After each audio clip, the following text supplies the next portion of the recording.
ابھی جب آپ اذان کا وقفہ تھا ایک مزے کی بات ہوئی, مفتی صاحب میرے پاس آئے, مزاحن انہوں نے کہا یہ آپ شیعہ قرآن پڑھ رہے ہیں یا سنی قرآن؟ تو میں بھی ہنسا, میں نے ان کا ہاتھ تھاما اور میں نے کہا میں وہابی قرآن پڑھ رہا ہوں.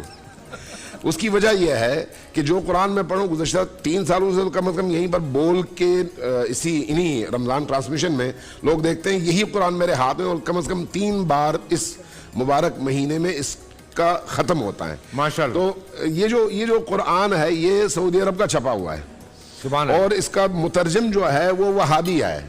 ہمیں کبھی پریشانی نہیں ہوئی کہ کسی وہابی, کسی سنی, کسی دیوبندی کے ترجمے کو لیں, قرآن کو پڑھیں اور اپنے گھر میں رکھیں, لوگوں کے درمیان میں جائیں. نہ کسی نے ہم پر اعتراض کیا اور نہ ہمیں کبھی یہ عجیب لگا. اب آپ معاشرے میں چلے جائیں, بھئی فلان کے 40 پاروں کے قرآن ہیں, فلان کا قرآن اس طرح کا ہے, فلان کا قرآن بکری کھا گئی ہے, فلان کا قرآن امام غائب کے پاس ہے. یار اس طرح کے جھوٹ, اس طرح کی تہمتیں, اور وہ بھی قرآن کریم کے حوالے سے, جب اس طرح کی باتیں معاشرے میں ہوں گی تو اضطراب ہوگا, ٹینشن جنم لے گی اور خود بخود لوگوں کے اندر افراتفری اور اونچ نیچ پیدا ہوگی. اس کے مقابلے میں اگر ہم ایک دوسرے کے گھروں میں جائیں, ایک دوسرے کی مسجدوں میں جائیں, ایک دوسرے کی مسجدوں میں جائیں, ایک دوسرے کے مدرسوں میں جائیں, ایک دوسرے کی کتابیں پڑھیں, ایک دوسرے کے ترجمے پڑھیں, ایک دوسرے سے استفادہ کریں, تو مجھے یہ بتائیں کہ کس طرح کا خوبصورت اور نورانی ماحول پیدا ہو سکتا ہے. اس ایک مہینے کے اندر جو ہم نے یہاں پر گزارا ہے تقریباً, اس میں آپ نے دیکھا کہ یہاں پر وہابی جو اہل حدیث کہلاتے ہیں وہ بھی تھے, بریلوی بھی تھے, دیوبندی بھی تھے, شیعہ بھی تھے, اور بعض اوقات دیکھنے والوں کو اگر آپ دیکھیں, دیکھنے والوں کی نگاہ سے, تو ان کو بڑا عجیب محسوس ہوتا ہوگا کہ مختلف فرقوں کے لوگ اس طرح سے بڑے ہی احترام کے ساتھ ایک دوسرے کے احترام کا خیال رکھتے ہوئے پیار محبت سے حساس ترین موضوعات پر, اہم ترین موضوعات پر, سخت ترین موضوعات پر ہنس ہنس کر ایک دوسرے کی رائے کا احترام کرتے ہوئے, ایک دوسرے کے عقائد اور نظریات کا احترام کرتے ہوئے اگر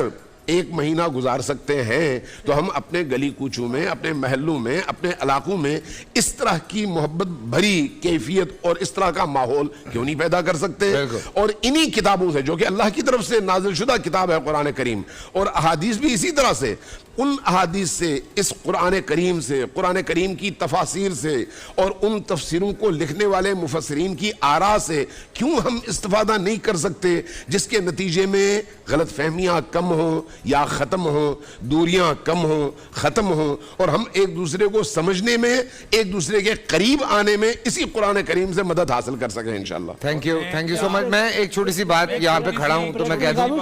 میں معذرت, اس مہینے کیا پورا سال ڈیٹول سے ہاتھ دھوئے اور جراثیم سے پاک رہے, کیونکہ ہم یہ کہتے ہیں صفائی نصف ایمان ہے. اور صفائی کی اگر میں بات کر رہا ہوں تو اس میں ایک غالباً میں نے پڑھا ہے, پتہ نہیں صحیح ہے کہ نہیں ہے, میں پہلے تصدیق کر لوں اس کی,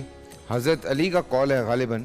کہ جو آپ صاف ستھرے رہتے ہیں وہ بھی آپ کا ڈپریشن کم کرتا ہے. یقیناً پاکیزگی خود انسان کے اندر کے اضطراب کو دور کرنے کا ذریعہ ہے, اور وضو بہترین پاکیزگی ہے, بس ہمیشہ وضو کی حالت میں رہیں.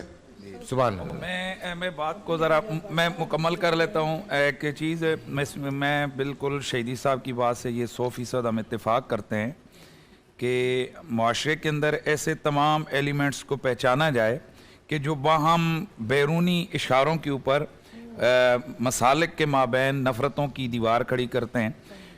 آپ ہی کے یہاں سوشل میڈیا کے اوپر یہ چیز پچھلے سال ہائی لائٹ ہوئی, جس سے پورے ملک کے اندر ایک قرآن کا نسخہ ملا ہے اور اس پر تحقیق ہو رہی ہے, اور وہ اس دور کا ہے کہ جس دور میں, اور وہ اصلی قرآن کا نسخہ. تو جس وقت اس قسم کی چیزیں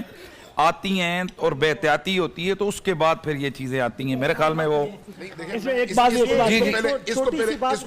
یہ جو چونکہ پچھلے سال ہو چکا ہے, اس لیے میں یہ عرض کرنا چاہوں گا, میں آپ کی بات کا جواب دوں چونکہ وہ اہم ہے,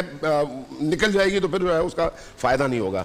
پچھلے سال ایک صاحب نے اپنی گفتگو میں یہ کہا کہ ہمیں قرآن کریم کا ایک نسخہ ملا ہے جو امام موسیٰ کاظم علیہ السلام کے اپنے ہاتھ کا لکھا ہوا ہے, اصلی نسخہ ہے,